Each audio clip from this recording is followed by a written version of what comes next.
is you've touched on it a little bit already, but can you tell me a little bit more about your personal leadership journey?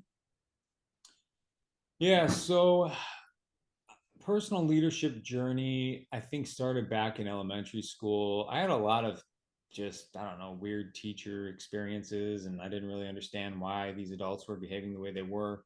And then as I went into my teenage years, I mentioned I did a lot of like hard drugs at an early age. And believe it or not, within the drug addict community, there is like some sense of leadership because you got to go get the drugs, and the drugs are in bad neighborhoods, and you got to break Mm. out the drugs, and you got to be trusted with the money, and you got to know what drug dealers you can go to or what you can't go to.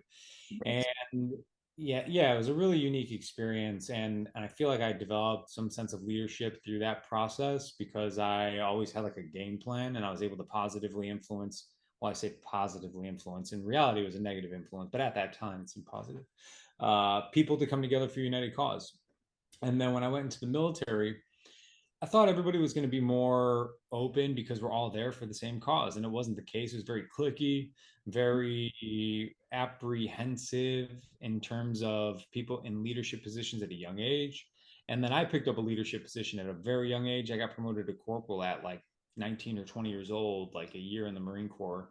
And then I was in charge of half of a platoon on a ship when we were out on a expeditionary unit, and they were some tough dudes. Like, they weren't some punks. They were bigger than me, they were stronger than me, they were harder than me.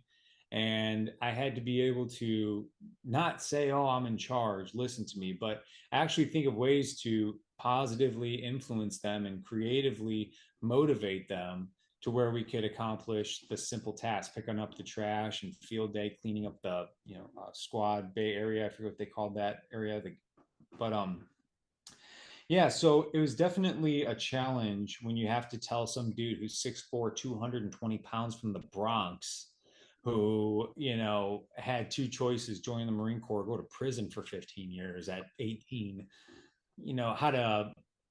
how do you convince that person to go pick up some trash with everybody else? And it was good. It was a heavy learning experience, some ups and downs, lefts and rights.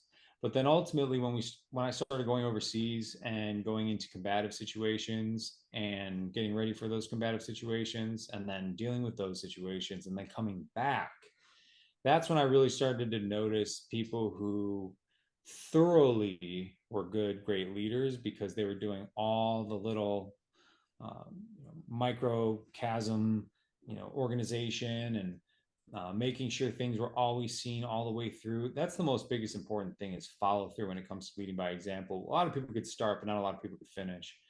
And it just really morphed from there. Again, I had a lot of bad leaders my time in the military, way more bad leaders than good leaders. I've only had a couple good ones, but it's all a learning process. And it's a matter of just taking bits and pieces of all of it and creating and morphing your own style of leadership.